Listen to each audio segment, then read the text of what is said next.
The interior of the hut seems to heat up suddenly like a furnace as Kioni made the bold declaration. "I met someone who has the answers to our problems," Kioni said thoughtfully. "Really?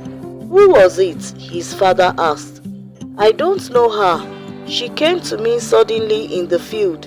She's an old woman, and she spoke kindly," Kioni explained. "What did she say?" his father asked curiously.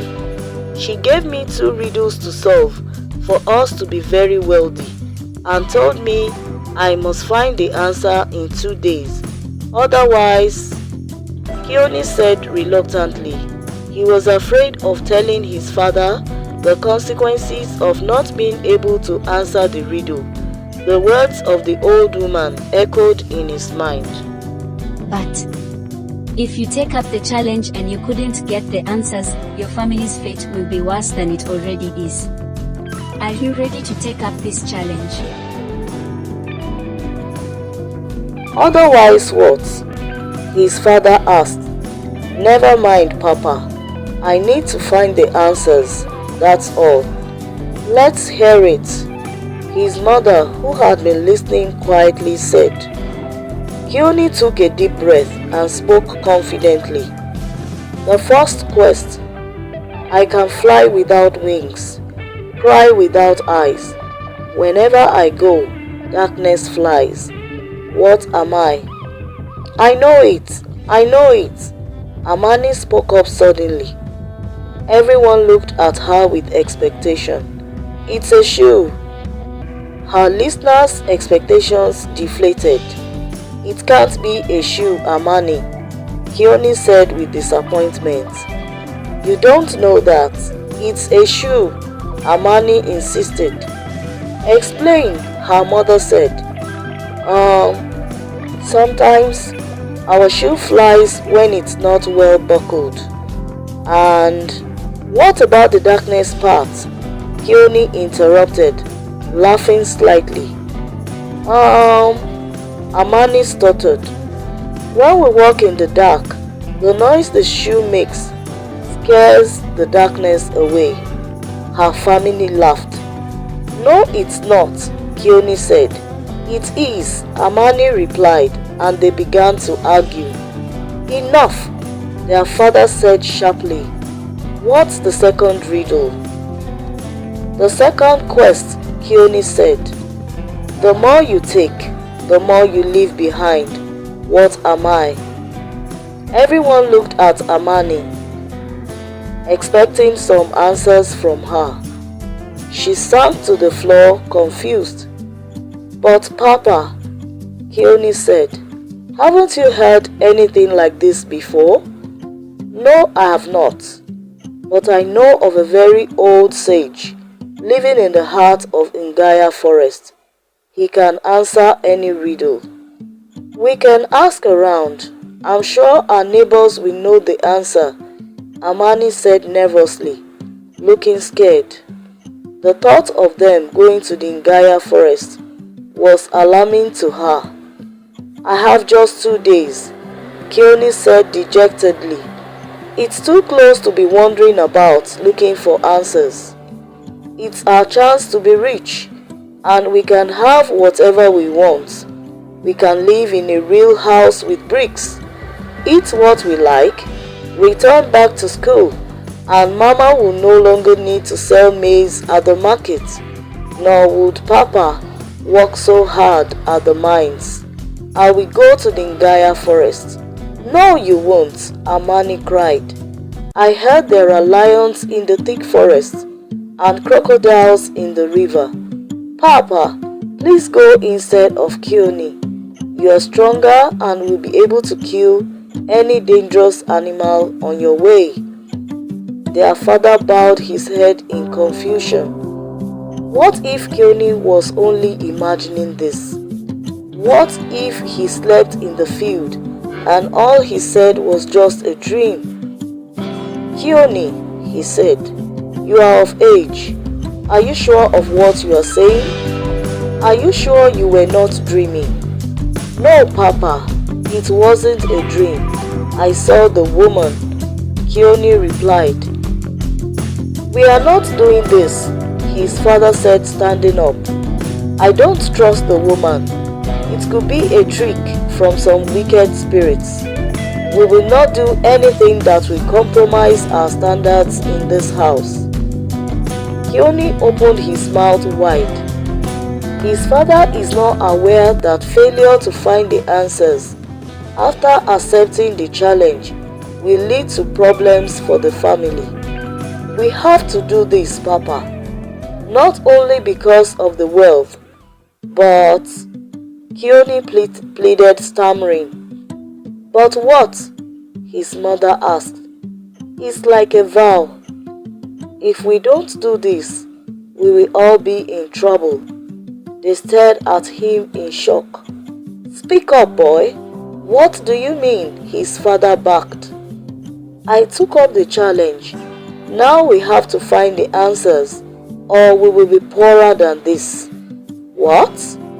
Kioni's family shouted together. Even Zuri screamed from where she was sitting on the bare floor. Their father laughed slowly. "Kioni," he said, "what have you done this time? You have been communicating with some spirit beings in the field, and now you've ruined us all. How many times have I told you to stay out of trouble?" His father was angry now, and his mother stared at him scornfully. "I didn't look for trouble, Papa. I helped her carry her load, and the riddles were my reward for helping her." Kioni defended himself against all their piercing gazes. "It's a good thing to always help others, but what a reward!" Kioni's mother replied. "Is this a reward or more trouble? These beings cannot be trusted." "No, Mama, I trust this one. The woman was very patient and kind. I am ready to take responsibility for this. I will find the sage in Ngaya," Kioni replied solemnly. "But can't you go, Papa? You are bigger and stronger," Amani asked. "Not so, Amani. I would love to go and save this family, but the sage has been living in the hills for many years. No person older than 20 years of age can see him. He only attends to younger people in order to teach them. But the way, I'm afraid, is quite dangerous," her father replied. Kioni stood firm on the ground. "With God's help, I'll come back safely, Papa. I'm doing this," he said with determination. "Aren't we tired of living this way?" They were all silent for a while, thinking about Kioni's question. They were indeed tired of their lifestyle. "Please, let's give this a try," Kioni's mother pleaded with her father. "We could be lucky, and fortune could smile on us." "Tomorrow we set out then," Kioni's father replied, putting his hand on his shoulder to reassure him that all would be well. They all stared quietly at the fireplace. The next day, Kioni's father hired a guide who will escort them to the base of the hills in the Ngaya forest, where the wise sage, who could hold the answers to Kioni's riddles, lived. They set out very early in the morning, before his sisters woke up, to avoid Kioni changing his mind when they start to cry. Only his mother bade them farewell. "Kioni," his father spoke to him on the way, "do not be afraid. Just focus and refuse any distraction. Indeed, your success in this journey will be our pathway to the good life we have always dreamed of." After walking for up to half an hour, the guide finally spoke. "Here we are. We are joining this vehicle that will take us to Ngaya." They all joined the vehicle, and in 15 minutes, the journey started.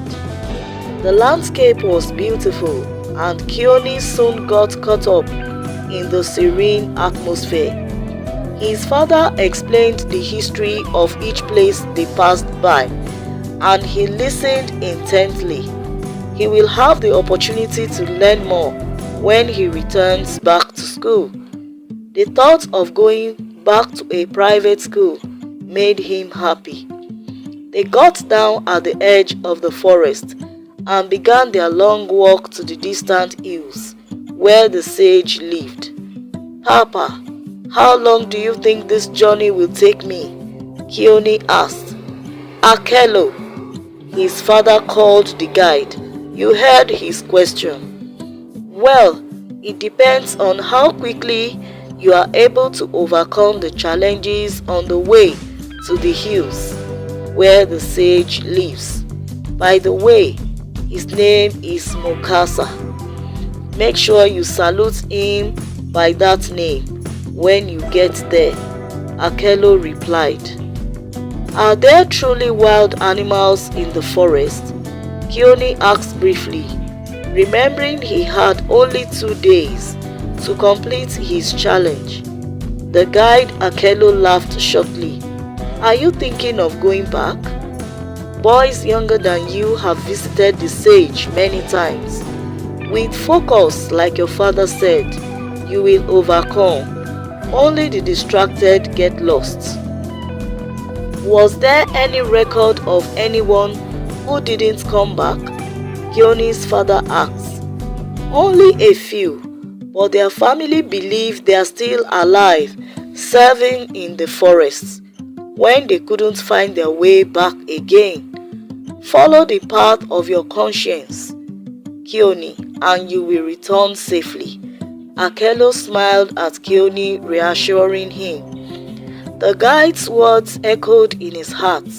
Kioni hopes he will meet any of the lost boys serving in the forest.